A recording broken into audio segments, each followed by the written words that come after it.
Hello everyone, welcome to Gleaton-Askew house restoration. It is a lovely Sunday morning and we are up here at the house doing what we do, which usually means scraping paint. I want to thank you all for tuning in with us today. We're going to actually have to split these videos up into two. So we're going to have two videos this week to make up for last week, which I think will be a treat for everyone. We're working on scraping the old door that's in the front parlor. Finally got all the facings clean in there, and we are currently scraping that outside portico or the front door. And I'm going to keep it a surprise exactly what we're going to do with that. You're welcome to guess and leave your comments about what you think we're going to do. That's always good to see where people's minds are with what we're doing. We're also thinking about upcoming projects for the summer. The weather is finally turning in our favor here. It's quite hot out today, actually. So if you see us walking around in shorts on one video and then bundled up in another, that's Southwest Georgia weather for you. So there's that as well. Another thing too, as we go into all these projects and as we're going through our day-to-day restoration lives, I want to emphasize the importance of home and the importance of place and feeling that connection to where you are and where you live. And there's so many people out there in our world today fighting for that right, fighting for place and fighting for home. And our prayers are certainly with all of those people the world over, wherever they might be. Whereas we fight battles here at the Gleaton-Askew house against time itself and decay and rot and whatever else.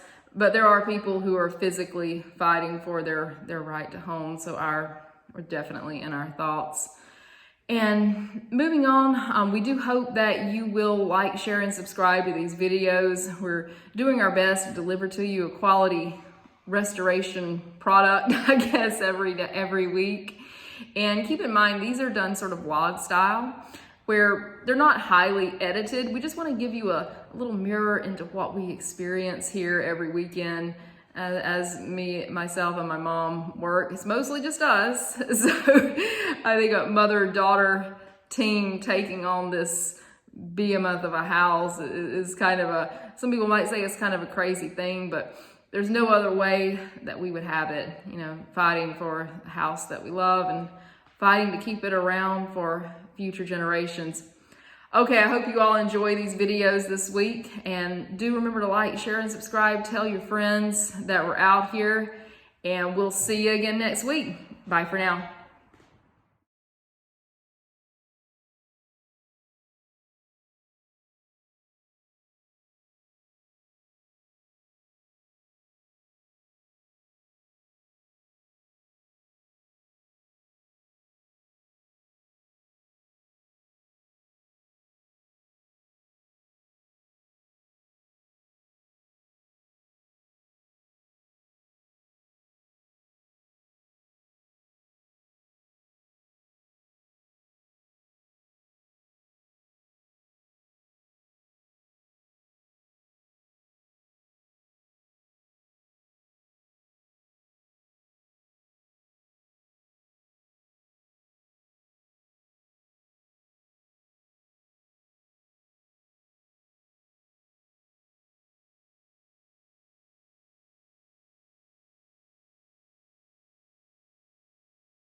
So to everyone who wonders what these things up here are made out of, they're made out of structural terracotta.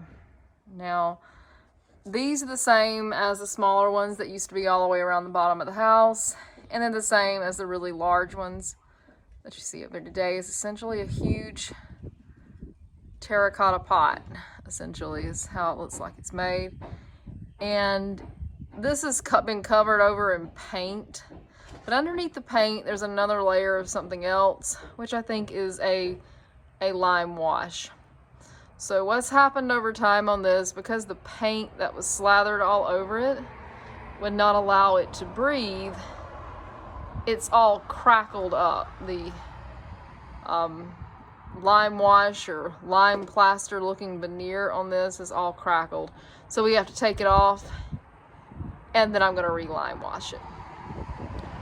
That's what we're looking at here. It's really gross, but it's not too terribly hard to pick off, so let's get to it.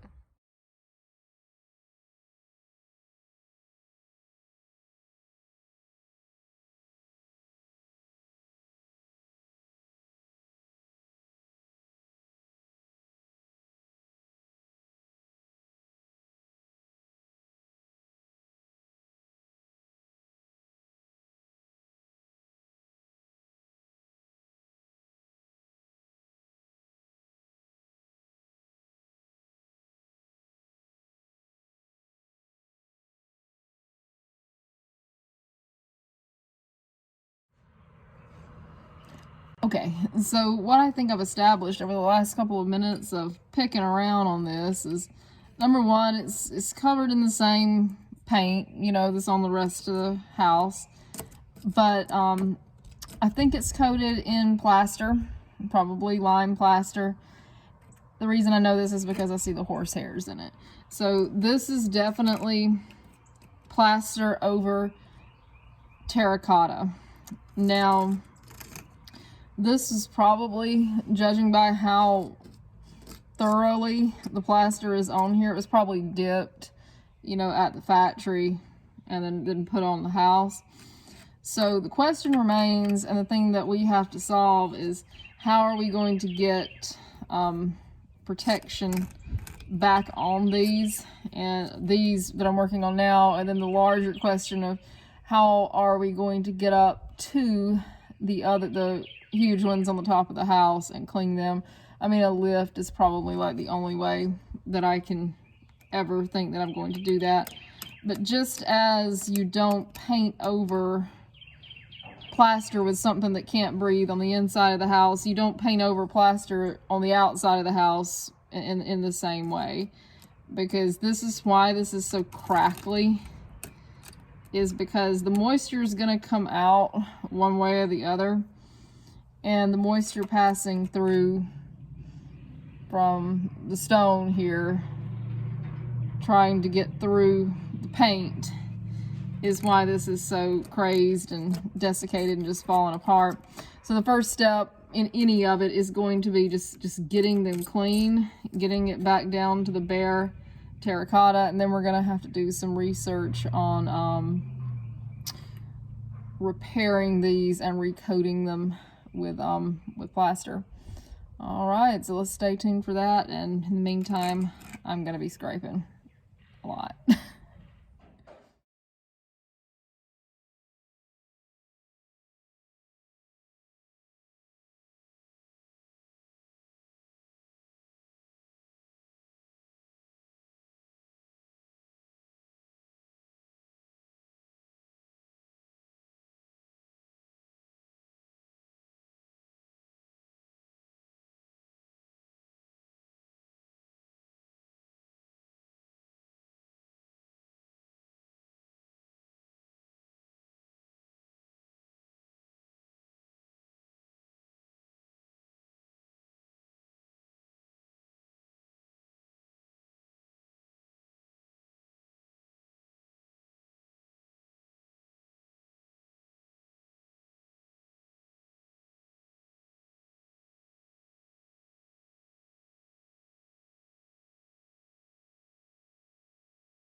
Okay, everyone, so I'm up here after work on Wednesday scraping paint.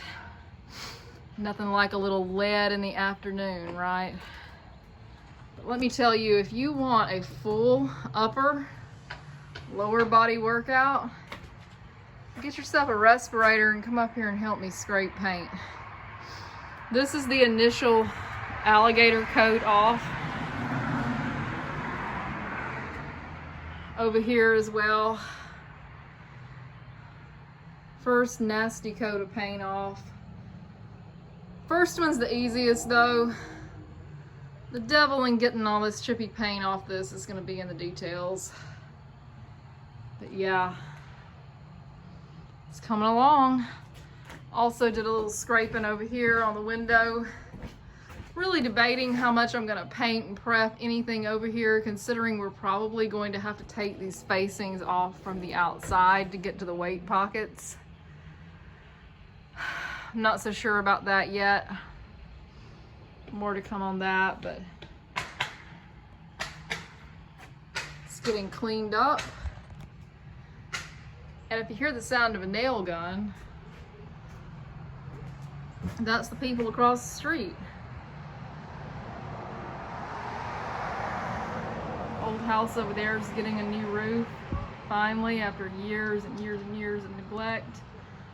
A lot of people in town have started fixing places up. I mean, I don't know if we had anything to do with that.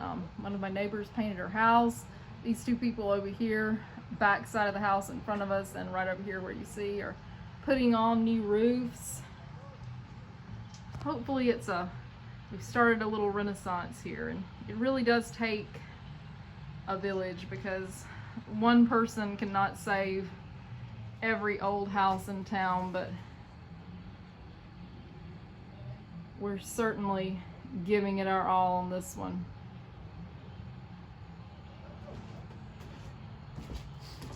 Again, just look at all that beautiful, beautiful wood hiding under there. Peeking out for the first time,